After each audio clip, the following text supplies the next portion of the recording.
The desire that never stops hunting you. Every human heart carries a secret hunger. You chase money, you chase recognition, you chase relationships, yet the moment you get what you thought you wanted, that inner voice returns. Is this all? You reach the top of the mountain, but the view doesn't silence the emptiness. You win the applause, but your soul still whispers for more. Look around. Some people drown themselves in endless work, others in love stories, others in distractions, but no matter what they gather, it never lasts. The joy fades, the excitement wears off, the void returns. Why? Because this world was never designed to complete you.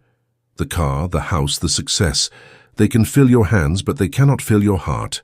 The truth is simple but hard to admit. Your soul was designed for something higher. It will never rest until it rests in God, and the moment you align your desires with Him, everything changes. Suddenly, peace enters where anxiety ruled. Joy flows where emptiness lived. Love overflows where loneliness once broke you. Chapter 1. What it really means to delight in God. Psalm 37:4 says, "Delight yourself in the Lord, and He will give you the desires of your heart."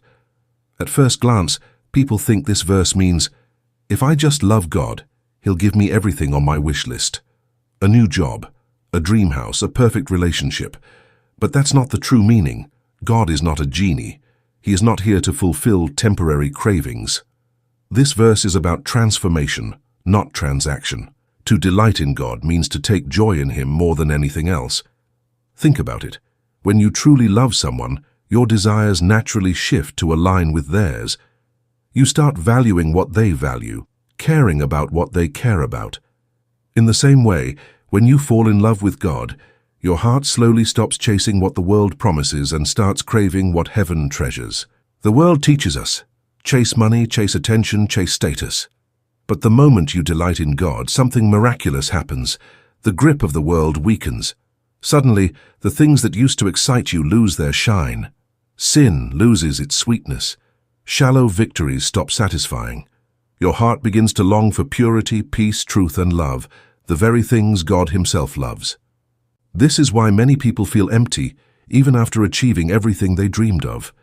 Because their desires are rooted in the world, not in God. But when your soul delights in Him, your desires shift from temporary pleasures to eternal treasures. Instead of praying for more wealth, you pray for more wisdom. Instead of begging for recognition, you long for righteousness. Instead of chasing attention, you desire God's approval. Delighting in God is not about rules, it's about relationship. It's not about forcing yourself to be holy. It's about falling so deeply in love with Him that holiness becomes your joy. When you find joy in prayer, strength in His word, peace in His presence, your desires naturally change. You stop asking, what can God give me, and start asking, what can I give God with my life? Think of it like tuning a musical instrument. When an instrument is out of tune, no matter how hard you play, the sound is off. But when it's tuned properly, the music flows effortlessly. In the same way, when your heart delights in God, it becomes in tune with His will. And when your heart and His will play in harmony, life becomes a symphony of peace, joy, and purpose. And here's the beautiful secret. When your desires align with God's desires, you actually do receive the desires of your heart, because your heart has changed. You no longer desire empty things that destroy you. You desire what builds you, what blesses others, and what glorifies God. That's when the promise of Psalm 37:4 comes alive. He gives you the desires of your heart, because your heart now beats in rhythm with His. So what does it really mean to delight in God? It means you surrender your shallow cravings and discover a deeper hunger. It means you trade temporary pleasure for eternal joy. It means you stop living for the world and start living for heaven. And the moment you do, you realize that true delight is not found in what God gives you, but in who God is. That's the transformation Psalm 37:4 invites us into. Chapter 2. Shifting your heart posture. There is a shift that happens when you truly delight in God. It's not just about what you pray for, it's about how your heart begins to posture itself before Him. You stop treating God like a vending machine where you drop a prayer and expect a blessing. Instead, you begin to realize He Himself is the greatest blessing. The giver is always greater than the gifts. When this posture shifts, something powerful happens. You stop chasing blessings and you start chasing the blesser. Think about it. Blessings fade. Money can vanish. Health can weaken. Relationships can change. But the one who gives blessings never fades, never weakens, never changes. If your heart only chases blessings, you'll always live in fear of losing them. But if your heart chases the blesser, you'll never lose your source. You also stop praying only for comfort, and you start praying for courage. Comfort says, Lord, keep me safe. Courage says, Lord, send me where you want me, even if it's uncomfortable. Comfort builds walls around your life, but courage builds bridges for the kingdom. And here's the truth. Growth doesn't live in comfort zones. Growth lives where courage takes you, and courage only comes when your heart posture bows before God. This shift in posture changes the way you pray.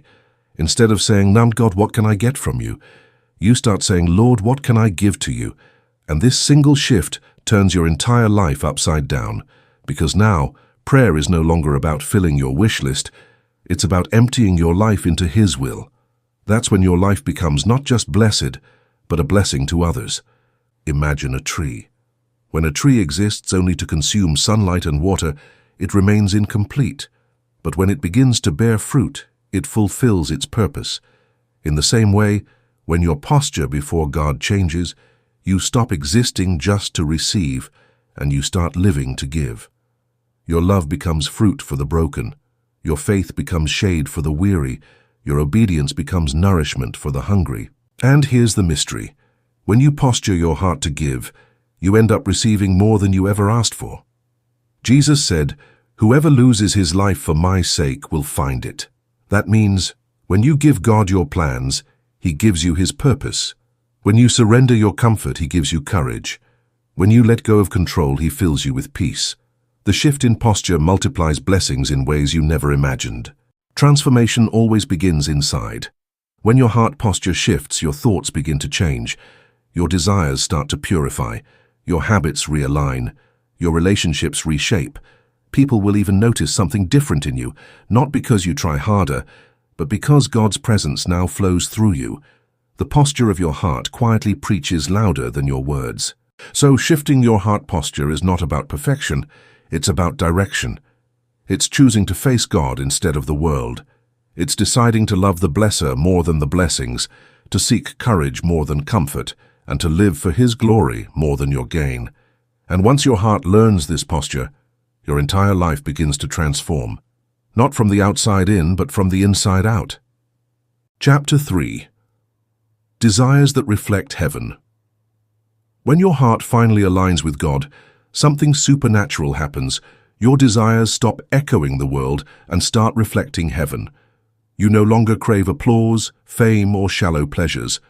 Instead, your spirit begins to burn with a holy fire, a longing that is not from you but from God Himself. These desires are not selfish, they are sacred. They are not temporary, they are eternal. The first desire that flows from a heaven-aligned heart is compassion for the lost. You look at people who are wandering, broken and far from God, and instead of judging them, you weep for them. You pray for them. You long to see them rescued. Why? Because you begin to see them as God sees them, not as failures, but as sons and daughters waiting to come home.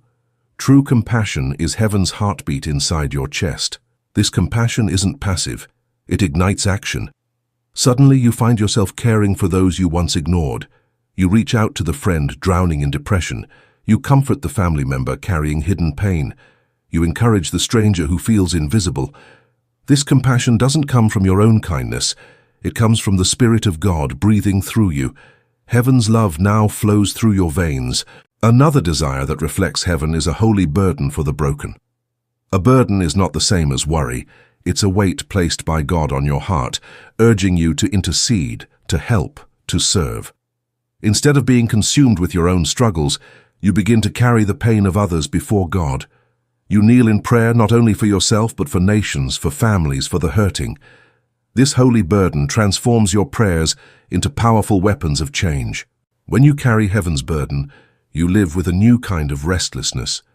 The brokenness of the world no longer feels distant. It becomes personal. You ache for justice where there is oppression. You cry for peace where there is war. You long for healing where there is sickness. This is not because you are soft. It's because God has hardened your heart against indifference. Heaven refuses to let you stay comfortable while others suffer. A third desire that rises within you is the longing to be a vessel of His presence. You don't just want God to bless you, you want God to flow through you. You want your words to carry His truth, your touch to carry His love, your presence to carry His peace. You stop living to be impressive, and you start living to be impactful.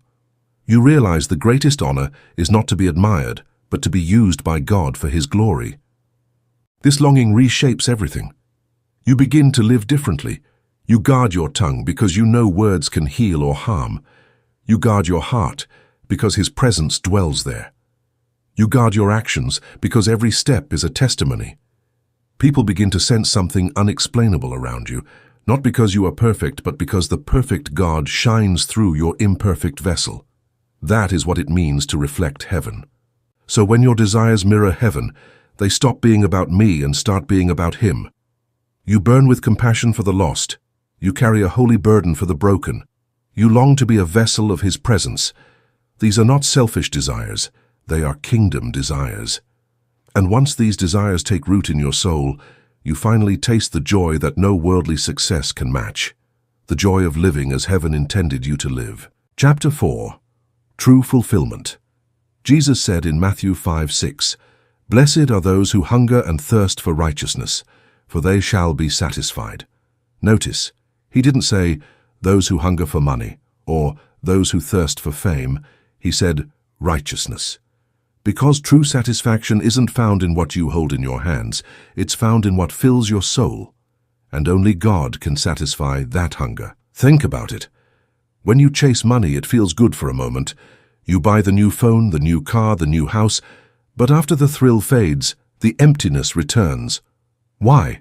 Because money can fill your wallet, but it cannot fill your heart. The deeper hunger inside of you was never designed to be fed by currency. It was designed to be fed by Christ. When you chase beauty, insecurity still lurks in the mirror. No matter how perfect the selfie, no matter how expensive the outfit, something inside still whispers, "Not enough."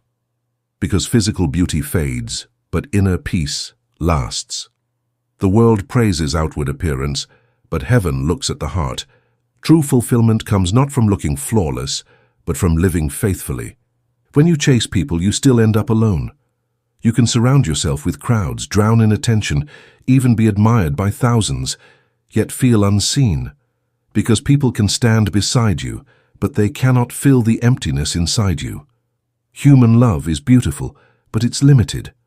Only God's love is limitless, unconditional, and eternal. That's why chasing people leaves you empty, but chasing God makes you whole. The hunger and thirst Jesus spoke of are not casual cravings. They are desperate longings. Just as your body cannot live without food and water, your soul cannot live without God. You can try to numb it with distractions, entertainment, or addictions, but the hunger always returns.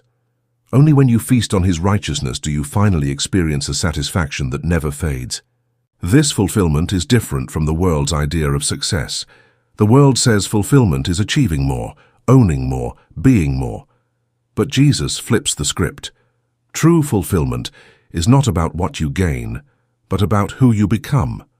When you hunger for righteousness, your life becomes aligned with heaven, and that alignment brings a joy deeper than circumstances, a peace greater than possessions, and a purpose stronger than pain. This is why some of the richest people in the world still feel poor, and some of the most famous still feel forgotten. Because fulfillment doesn't come from what you have, it comes from who has you. And when God has your heart, He fills every empty space with His presence. No paycheck, no applause, no relationship can compare to the satisfaction of being anchored in Him. So remember this: chase money, you'll still feel empty. Chase beauty, you'll still feel insecure. Chase people, you'll still feel alone. But chase God, and you will never come up empty. Because the hunger for Him is the only hunger that, when satisfied, makes you more hungry still. Hungry for more of His presence, His love, His righteousness. And that hunger is the secret to true fulfillment. Chapter 5. The one thing David asked for. Psalm 27:4 reveals David's heart. One thing I ask of the Lord, this only do I seek, that I may dwell in the house of the Lord all the days of my life, to gaze upon the beauty of the Lord and to seek him in his temple. Think about this. David was a king. He had wealth, power, armies, and kingdoms. Yet when given the chance to ask God for one thing, he didn't ask for more victories, more riches, or more fame. He simply asked to be near God. If you were given the chance to ask God for one thing, what would you ask for? Be honest. Many would ask for success, healing, a financial breakthrough, or the dream life they've always imagined. But David's heart shows us something radical. The greatest prayer is not for possessions but for presence. He understood that everything else in life flows from being close to God. David could have prayed for protection from enemies, but he chose God's presence instead. He could have asked for endless wealth, but he chose God's beauty instead.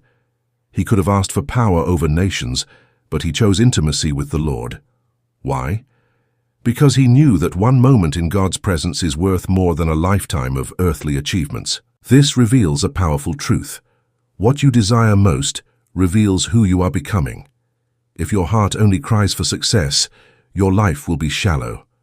If your heart only longs for recognition, your peace will always depend on people.